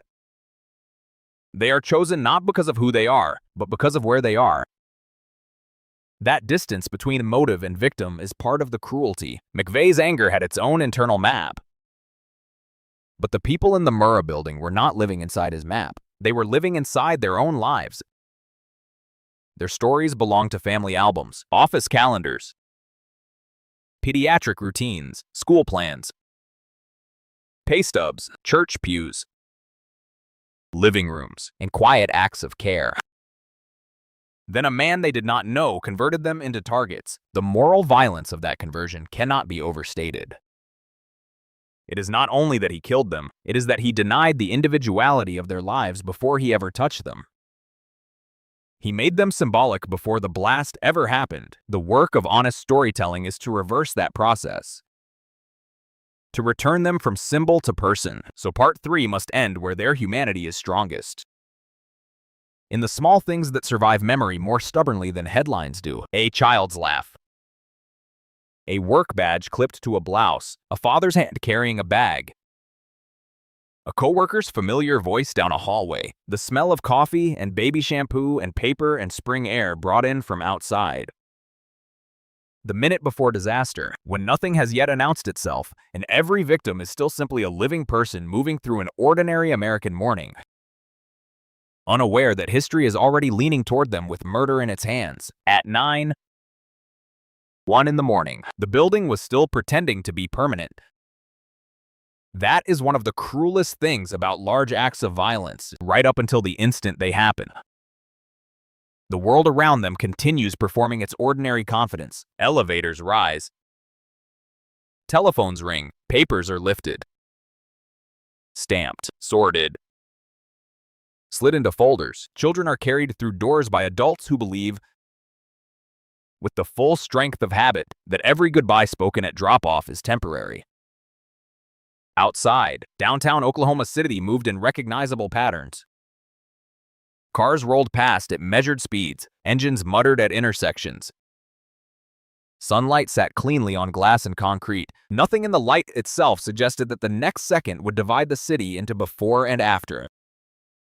If anyone noticed the Ryder truck parked in front of the Alfred P. Murrah Federal Building, it would likely have been with the kind of glance modern life trains into people: quick, practical, forgetful. Trucks belonged to cities. They hauled things. They delivered things. They were part of the background machinery of American work. That was part of the design. Terror, when done by a patient mind, often hides inside the most familiar object it can find. Inside the Murrah building, morning had already begun to gather momentum. Some employees had settled into chairs. Some were still moving between one task and the next. Coats off, coffee down. Attention dividing into the usual fragments of office life. In the daycare center, children were entering the contained world of the morning, that little kingdom of toys. Color, supervision, shoes too small to tie properly, and soft voices used by adults who work with the very young. A child may have been upset at being left. Another may have been cheerful enough to forget the parent as soon as a familiar toy came into view. Someone upstairs may have glanced at a clock and thought about a meeting. Someone may have leaned over to ask a coworker a question. Someone may have walked past a window that, in less than a minute, would no longer be a window, but a storm of knives. This is the difficulty of narrating the incident itself. It must be shown at human scale, because no matter how large the crime becomes in history, it happened one body at a time, one pair of lungs filling with dust, one heart lurching in terror, one parent realizing the child was no longer where the child had been a second earlier. One worker pinned under weight that had once been architecture. The bomb that Timothy McVeigh had constructed and placed in that truck was not merely an instrument of destruction. It was a timed betrayal of ordinary time. The countdown was hidden from everyone except the man who set it in motion and walked away. That hidden countdown is what makes the incident feel so morally obscene. All those lives continued normally while the mechanism moved toward them in silence. It did not matter whether they were kind or impatient, tired or hopeful, gentle or distracted. It did not matter what they planned to do after lunch. It did not matter which child had cried at drop-off or which adult had forgotten to return a phone call the night before. All of that ordinary human variation was irrelevant to the logic of the bomb. The bomb recognized only occupancy, presence, proximity, flesh within a kill radius. At 9:02 a.m., the truck bomb detonated. And the first thing it destroyed was not the building, but the illusion of continuity. In one incomprehensibly violent instant, the morning was torn open. The blast wave hit with a force so overwhelming that those inside did not experience it as a loud noise in any ordinary sense. It was impact. It was pressure turning the air into a weapon. It was the body's understanding, before thought, that the world had become physically wrong. Windows imploded and exploded. Glass sheared into the air. Concrete fractured with a violence that transformed structure into projectiles. Floors buckled. Beams shifted.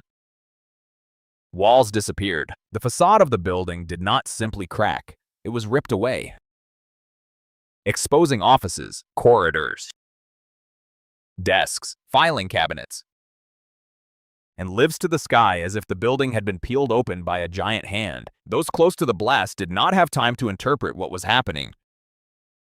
They were thrown, crushed, cut, buried, struck by debris, struck by force, struck by the impossible collapse of the very room around them. For those farther away within the building, the experience may have begun as a shattering convulsion through the floor and walls, a single brutal command from physics that overrode everything human. Ceiling tiles came down, lights burst. Dust and smoke rushed through air that had been ordinary seconds before. Files, paper, fragments of insulation, splintered wood, shards of glass, and broken concrete all entered the same violent motion. People lost orientation immediately. Up and down no longer meant what they had meant. Doorways vanished.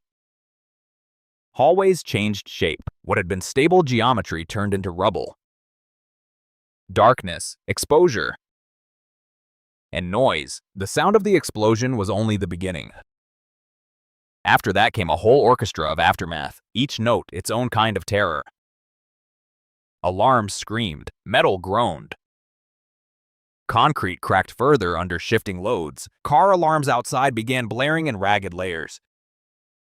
Voices rose in confusion, pain, panic, and disbelief. Somewhere someone was calling for help. Somewhere someone was calling a name. Somewhere a child was crying in a way that would stop the heart of any adult who heard it. Somewhere else there was no sound at all from people who had been alive a moment earlier. That silence is one of the forgotten sounds of mass violence, the sudden terrifying absence where a voice should be. The incident happened across scales simultaneously for downtown Oklahoma City. It was a civic shockwave. Windows shattered in nearby buildings. Pedestrians staggered. Drivers ducked reflexively in their vehicles. People several blocks away heard a detonation that did not sound like any normal urban accident. Some thought it was a gas explosion. Others thought perhaps a plane had hit. Many simply knew that something catastrophic had happened and began moving toward or away from it before language caught up with instinct. But inside and around the Murrah building, the incident was intimate. A body under debris, trying to inhale through dust. A woman whose ears rang so violently that the world became distant. Then suddenly too loud. A parent who could not see through the pulverized gray air. An office worker with blood on hands that did not yet feel pain. A first stunned glance upward toward open air where there should have been wall. The daycare center was among the most devastating sights within the incident because the violence there collided with the sheer helplessness of childhood. These were not people who could interpret danger and run. These were children held inside trust, small enough that they still depended entirely on the competence and protection of adults. The force of the blast did not care. It entered that space with the same mechanical indifference it used against the offices above. That fact remains one of the most unbearable truths about Oklahoma City. The crime did not merely accept the deaths of children as possible, it included them in the radius of intent. Even if McVeigh later claimed otherwise, the bomb itself tells the truth. When you park a device of that size outside an occupied federal building during business hours, you are not misunderstanding innocence. You are erasing it. In the moments after the blast, survivors were not yet part of a historical event in their own minds. They were people trying to understand whether they were alive and whether the people around them were alive too. Dust turned the air chalky and hard to breathe. Some areas were plunged into partial darkness where power failed and rubble blocked light. Other spaces were suddenly exposed to the outside, blasted open. Daylight pouring into rooms that had been private seconds before. People stumbled through debris with no clear sense of safe direction. Some crawled, some used desks, broken walls, or each other to stay upright. Some began helping almost instantly, because in disaster the human instinct to move toward another person can be as automatic as fear. A worker who was hurt might still pull at concrete for someone else. Someone in shock might still start clearing debris with bare hands. Someone bleeding might still keep speaking, keep calling, keep listening for voices under the wreckage, outside. The street became a scene of stunned movement. Dust and smoke rolled outward. The front of the building looked not damaged but violated, its insides made visible in the most grotesque way. Floors had collapsed, columns had failed. Rooms hung open, vehicles near the blast site were mangled. Some burning, some crushed. Some caved inward. People emerging from nearby structures were cut by blown glass, their faces showing that special blankness human beings wear in the first seconds after something too large to comprehend. Then came the second wave, the one made of realization. This was not over. People were inside, many people. Children, office workers, visitors. The injured staggered away while others ran toward the structure without waiting for orders. This is always one of the most haunting aspects of such incidents, even while the full scale of destruction is still unclear. Rescue begins through instinct. A stranger climbs debris because a hand is visible. Another person starts pulling glass from someone's hair. Someone tears fabric into a makeshift bandage. Police, firefighters, emergency personnel, and civilians converge into the same urgent human purpose. Yet the incident itself continues to unfold even after the blast, because a building this damaged does not become safe just because the first explosion is over. There is the threat of further collapse. There is the fear of secondary devices. There is fire. There are unstable slabs, broken beams, exposed wiring, and the constant danger that the effort to save one life may trigger the loss of another. So the incident in Part 4 must not be imagined as a single boom followed by static aftermath. It remained dynamic, unstable, unfolding minute by minute. Every shift in rubble was a new threat. Every cry under debris carried hope and dread in equal measure. Every rescued person proved life remained inside the wreckage while simultaneously reminding everyone how many still could not be seen. If you slow the frame further, you can feel the incident as a sequence of sensory shocks. Heat from small fires, the dry abrasion of dust in the throat, the metallic taste of blood, the sting of embedded glass, the shriek of sirens arriving in layers from across the city, the strange brightness of daylight on exposed office interiors. Paper drifting down through air made gray by pulverized concrete. A woman holding her arms out as though still carrying a child who was no longer there. A man with part of his face cut and white dust in his hair, staring up at the building with the expression of someone who has lost all map of reality in a second. Terror at this scale reorganizes the body before it reorganizes thought. People shake. Shout, freeze. Run, dig.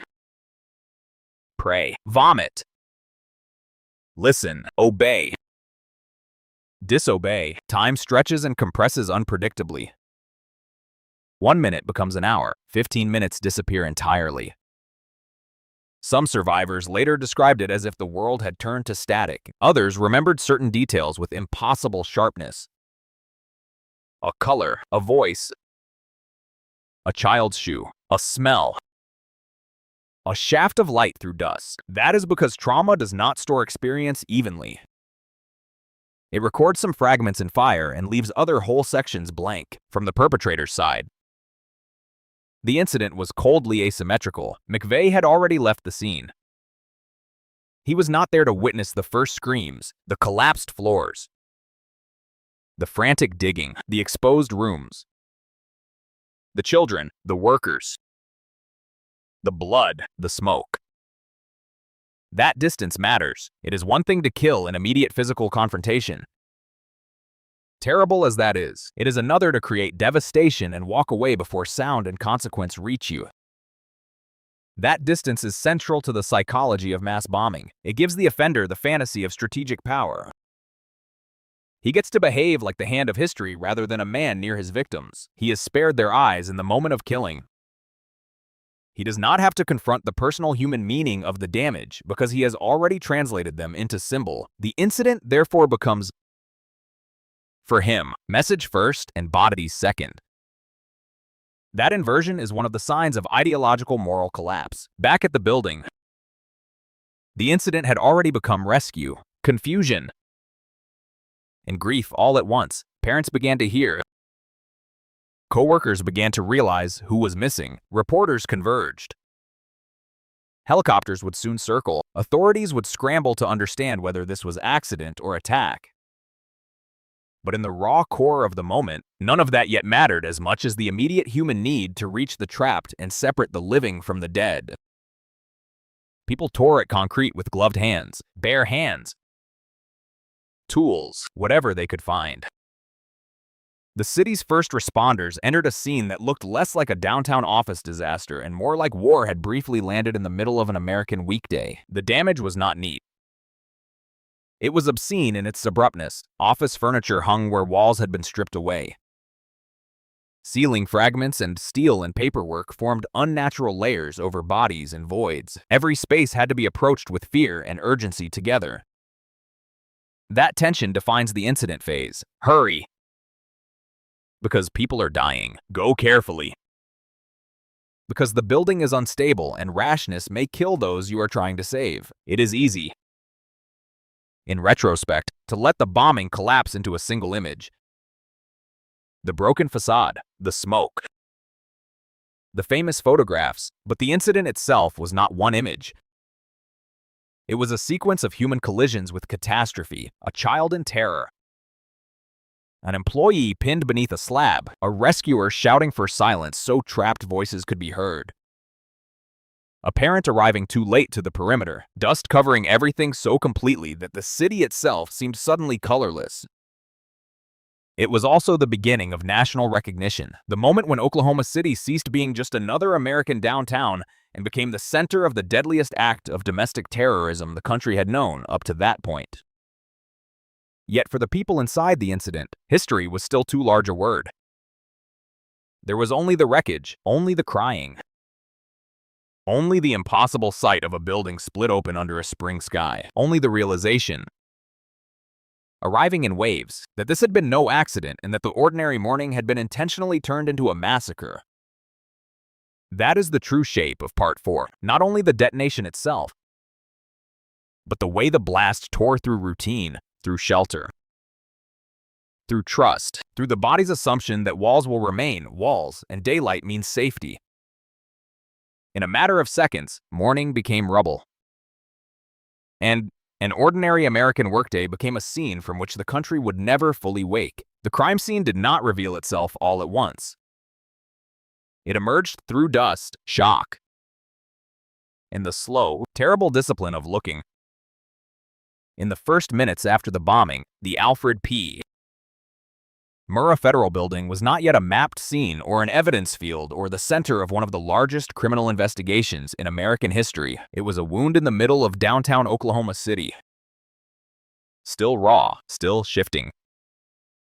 Still dangerous, still filled with this possibility of living voices under broken concrete. That is what makes the discovery phase in this case so different from the discovery and more contained crimes. There was no quiet room. No taped-off kitchen. No body found in the stillness of a house after the fact. Here, discovery and rescue arrived together. The first clues were not collected in calm. They were seen through panic. Smoke, sirens, falling debris, and the desperate moral urgency of reaching the trapped before the building took more lives. The front of the Murrah building had been ripped away so violently that people standing outside could see into offices, hallways, and broken floors that should never have been visible from the street. Desks stood exposed to daylight. Filing cabinets leaned at impossible angles. Pieces of people's working lives hung over open air. The building looked less like a damaged structure than like something forced open, its insides torn outward and upward in a way that felt almost obscene. Even before anyone said the word bomb, the scene carried the unmistakable feeling of deliberate force. Gas explosions could be catastrophic, but there was something about the pattern of destruction. The centered violence at the front of the building, the cratered street, the outward tearing of concrete and glass, that already suggested intention. Still, in those first moments, the human eye did not process the sight as evidence. It processed it as suffering. A rescuer saw a hand. A firefighter saw a void where a person might still be breathing. A police officer saw people stumbling away covered in white dust and blood, their faces stunned into an expression beyond ordinary pain. A parent arriving near the scene saw not a federal target, but a shattered place where a child had been left in trust. The earliest phase of discovery in a crime like this belongs to the body before it belongs to the case file. People understood the horror sensorially before they understood it criminally. They heard the alarms, the shouting, the metal groaning under unstable weight. They smelled smoke, scorched material, fuel, and the chalky dryness of pulverized concrete filling the air. They felt glass underfoot, heat in some pockets of the wreckage. The strange grit of dust settling on skin and clothing like a second atmosphere. Only gradually did the scene begin to change from pure catastrophe into a place that could be read. And even then, every reading came with risk. The building remained unstable. Pieces could still fall. Hidden fires could flare. Secondary collapse was a constant fear. There was also the terrifying possibility, common in large terror attacks, that another device might exist nearby. That possibility changes everything for first responders. It means the scene may not be done with you yet. It means every heroic's movement toward the wreckage also carries the knowledge that another detonation could come at any time. But people moved in anyway. They moved because voices were still coming from under the debris. Because hands were visible, because human beings in the first hour after disaster do not yet fully accept impossibility. They work under the faith that one more slab lifted, or one more gap cleared, one more call answered may still return someone alive. So the crime scene at first was touched more by rescue hands than by investigative gloves. Firefighters, police officers, emergency medical personnel, and civilians converged on the rubble with the same stunned determination. They climbed broken concrete, passed out the injured, searched voids, shouted for silence so they could listen for trapped survivors. In that phase, the first clues were not bagged and tagged. They were absorbed almost unconsciously: the location of the blast, the direction of the damage, the crater in front of the building, the wreckage pattern in the street, the fact that the destruction radiated outward from the curbside area rather than inward from some interior failure. These details mattered, but they were being learned while lives still hung in the balance. In many crimes, discovery begins after death. Here, discovery began in the middle of an unfinished emergency. That made the scene emotionally and operationally overwhelming. The dead and the living occupied the same torn space. Children were missing. Workers were unaccounted for. Some of the injured could walk out. Others could not move at all. Some had already died without anyone yet being able to reach them. There were scenes within the larger scene, each one its own private hell. A collapsed office where a coworker was pinned. A corridor blocked by concrete and twisted steel. A section of the day care center where the full human truth of the attack was becoming impossible to deny. Those who entered did not merely see damage. They saw interrupted lives at close range. A shoe where there should have been a child. A desk where there should have been a worker. A purse, a photograph, a jacket, papers scattered into dust. All the little artifacts of mourning still present even after the architecture of that morning had been annihilated. That contrast is one of the most haunting features of the crime scene. The bomb had destroyed walls and bodies with industrial force, but it had not erased the ordinary details that proved ordinary life had been happening seconds before. A child's object remained a child's object. A handbag remained a handbag. A file folder remained a file folder. Those things became silent witnesses to the exact kind of life the attack had invaded. As the rescue operation expanded, the scene also began to harden into an investigative reality. The perimeter widened. Streets were sealed. Federal, state, and local authorities started to converge. The idea of accident grew weaker with every visual fact. The crater at the curb was especially important. It spoke not of internal malfunction, but of concentrated external force. Investigators, even in the early blur, began orienting themselves around that fact. Something had detonated outside the building with enormous power. That meant the scene was not only a collapse site, it was the aftermath of a weapon. The blast had carved damage patterns into everything around it. Nearby vehicles were twisted and burned.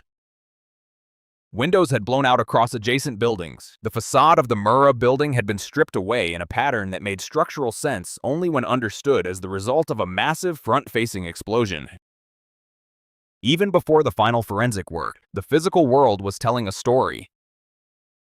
Not a complete one, not yet, but a clear enough one to push the investigation toward bombing rather than accident. The first true clues in major acts of terror are often geometric. They live in angles of force, blast direction, crater depth, pressure pattern, structural failure, debris scatter, and the relationship between center and damage. At Oklahoma City, those clues were everywhere, but at first they existed in competition with human anguish. Every time an investigator tried to read the scene, a rescuer was still pulling someone free, or a body was being recovered, or another unstable section had to be reassessed. That overlap between investigation and mass casualty response gave the discovery phase a uniquely painful texture. It was impossible to separate professional attention from emotional shock. Everyone at the scene knew, long before the full death toll was confirmed, that this was not just a major event, it was a national wound. The children sharpened that awareness into something almost unbearable in many criminal cases. The crime scene is grim because death is present. Here it was also morally shocking in a second, deeper way. The presence of a daycare center in the target zone removed every residual abstraction from the act. This was no strike against a symbolic enemy in any honest sense. It was an attack that had torn through babies, toddlers, parents, and office workers on an ordinary morning. Any illusion of clean ideological violence, if such a thing could ever exist, died in the rubble of that daycare area. The scene testified to that with a force no courtroom rhetoric could improve upon. And still, amid that testimony, the earliest forensic logic continued to gather itself. Investigators examined the crater, nearby debris, the remains of vehicles, the blast signature, the construction of damage radiating from the street. Bomb technicians and federal agents began searching for fragments that might identify the delivery system. Large bomb scenes often speak through remnants that seem useless at first glance. Bent metal, axle pieces, fragments of chassis, bits of container, engine components. In Oklahoma City, the attack had been massive enough to erase clean boundaries, but not massive enough to obliterate everything that carried its own origin. Somewhere in that field of destruction were pieces that had once belonged to the truck. That mattered because in bombing cases, the remains of the device often provide the first real bridge from horror to perpetrator. A blast can kill indiscriminately, but its delivery mechanism is still a made thing. Built by someone, bought by someone, transported by someone, the trick is finding those pieces in the ocean of ruin. And this scene was an ocean of ruin, dust-coated surfaces. Debris lay in layers. Emergency movement had necessarily disturbed portions of the site. Human urgency had priority over forensic purity, as it must in a rescue phase. That meant later investigators would have to read through inevitable contamination, confusion, and overlap. Some things had been moved to save lives. Some debris had shifted during collapse. Some materials were now mixed together that had not begun that way. This is one of the least cinematic but most important truths about large crime scenes. Evidence does not wait in clean lines for discovery. It is buried in chaos, altered by response, threatened by weather, fire, pressure, and time. The first investigators and technicians had to work against all of that. They had to create order without losing speed. They had to preserve what they could while the city still reeled around them. They had to distinguish between debris that only looked important and debris that could one day put a name and face to the act. Even the street itself had become a document. The crater, the pavement damage, the distribution of shattered glass, the relationship between the truck's position and the point of maximum destruction. All of this formed the beginning of the case's physical language. Later, investigators would reconstruct the bombing in great detail. But in the early discovery phase, they were still teaching themselves how to read the site. Was the bomb inside the building or outside? What kind of vehicle delivered it? How large was the device?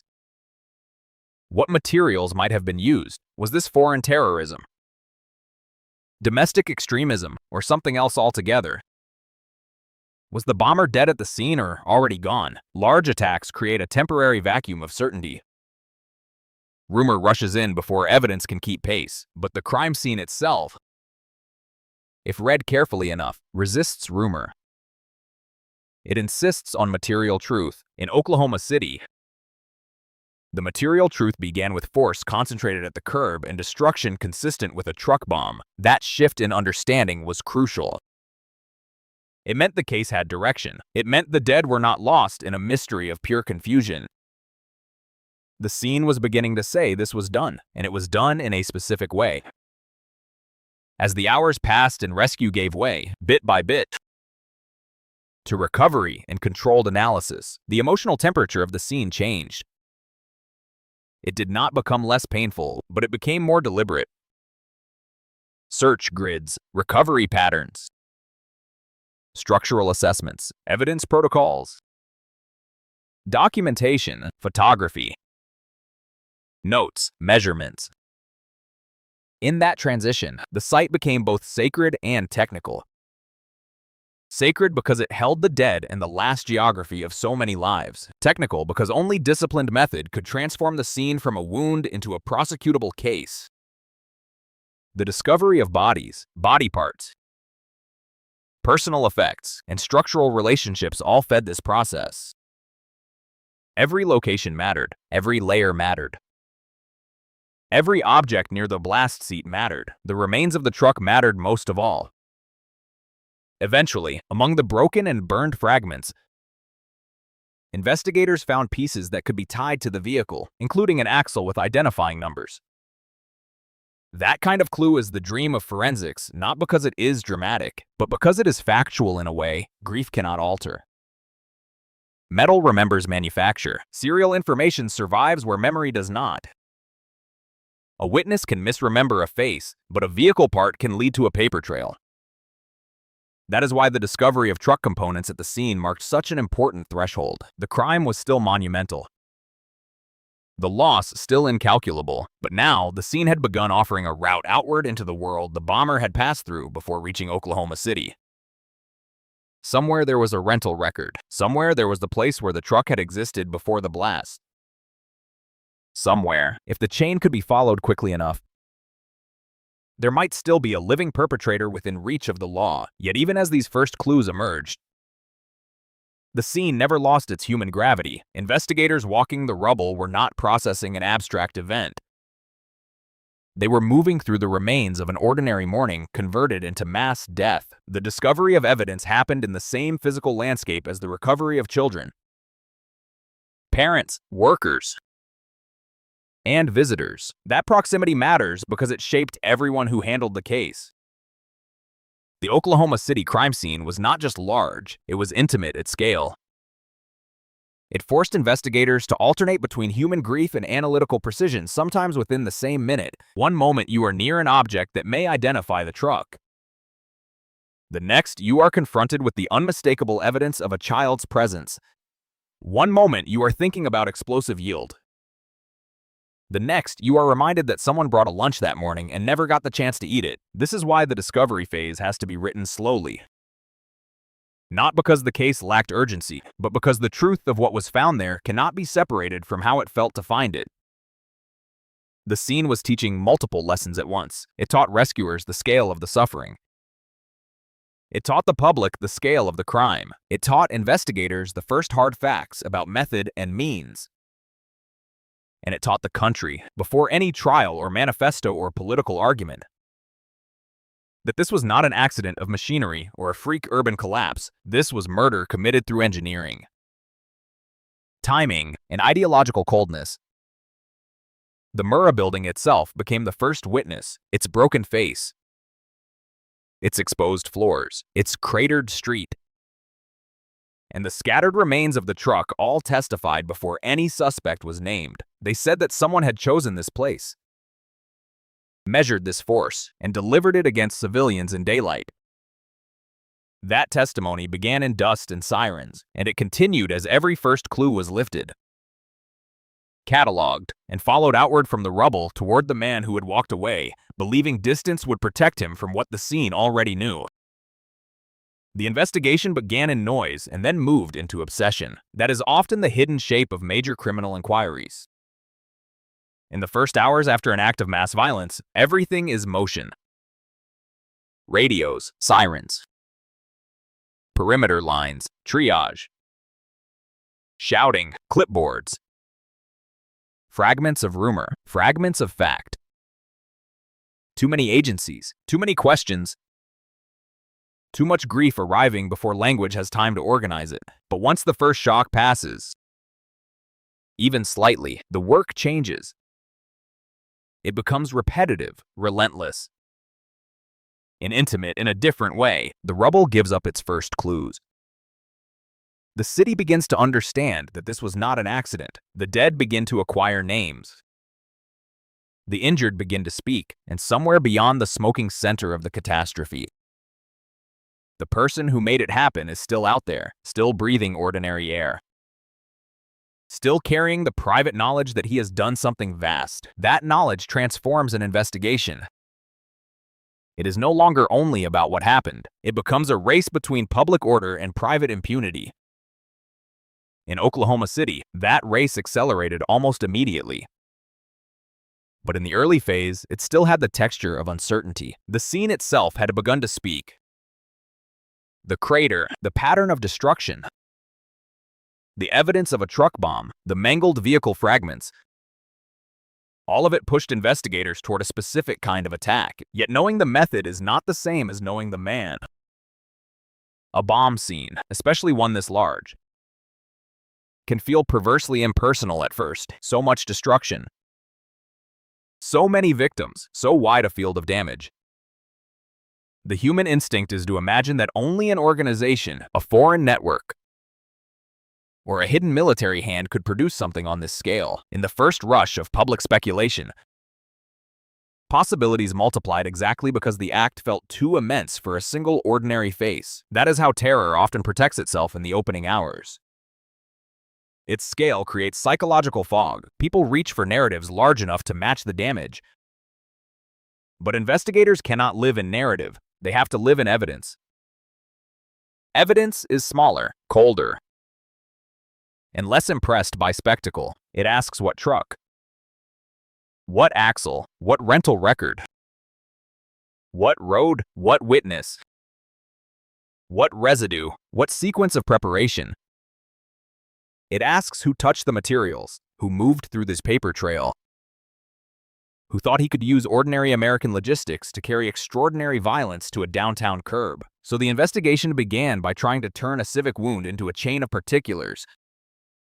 The remains of the truck were central. Among the broken debris, investigators recovered an axle that still carried identifying numbers. That kind of clue seems almost too mechanical to belong in a story of such emotional force. But in truth, it was exactly the kind of hard, unromantic fact that breaks open cases. Metal remembers what people try to erase. A number stamped into a component can outlast flame, pressure, smoke, and the fantasies of a murderer who believes the blast has destroyed the path back to him. From that axle and other recovered pieces, investigators traced the truck to a Ryder rental. Once the truck became a rental rather than an anonymous delivery system, the investigation sharpened. Somewhere there was a counter. Somewhere there was paperwork. Somewhere there was an employee who had handed over keys, glanced at a face, heard a voice, watched a customer walk away. This is how some of the largest investigations in history turn on one of the smallest truths in criminal justice. To act in the world, even a killer must pass through ordinary systems. He must show up somewhere. He must touch forms, roads, counters, fuel stations, people, receipts, signatures. Even the most ideological offender remains trapped in matter. He still needs transportation. He still leaves a footprint in commerce. He still moves through time as a body among bodies. As agents pushed outward from the scene and back through the truck's origin, they arrived in Junction City, Kansas, at the rental location where the vehicle had been obtained. There, witnesses began to contribute what they could. An appearance, a manner, an impression, a sketch. Again, the investigation depended not on cinematic revelation, but on ordinary memory. Someone behind a counter, someone who had seen a man renting a truck under a false name, someone who had noticed enough to help build a face. That face, in the early days, was not yet Timothy McVeigh in the full historical sense. It was a drawing, a possibility, a man in a cap, a man with a certain military bearing, a man who had passed through a banal moment of commerce on his way to mass murder. Those are the eerie hinges in cases like this. The perpetrator is often most catchable not when he is at his most monstrous, but when he is still hidden inside routine. The fake name used in the rental process mattered too. False names are common in criminal cases. But false names also reveal fear. They suggest forethought. They suggest a man who wants concealment but still must operate close enough to reality that his lie can function. Here, the lie did not save him. It became part of the narrowing net. The more investigators learned about the truck rental, the more the attack ceased to be a faceless national trauma and became a movement through space that could be retraced. This was the breakthrough in formation. But at the time, it still coexisted with uncertainty. Large investigations are not clean corridors from clue to arrest. They are overlapping storms of information. Witness statements arrive mixed in quality and reliability. Agencies share leads unevenly. Rumors spread faster than confirmed fact. Media pressure intensifies every hour, and with it the temptation to sound certain before certainty is earned. In this atmosphere, dead ends are not dramatic. They are constant. One tip says one thing. Another contradicts it. A possible accomplice becomes less likely, then more likely again. A witness remembers a truck but not the face. A face but not the plate, a place but not the time. Each lead costs labor. Each false direction drains energy from exhausted people who know the whole country is watching. The investigation into Oklahoma City moved fast, but fast never means simple. On the contrary, speed can make complexity feel more punishing because there is no room to rest inside it. There was also the immense interpretive question of motive. Was this foreign terrorism? Was it the work of a cell? Was it retaliation by some group still unknown? Was there a broader conspiracy? Investigators had to be careful not to let political desire or cultural expectation answer those questions too soon. At the same time, every hour mattered. The man who rented that truck had walked away from the blast scene. If he was alive, he was capable of movement, of escape.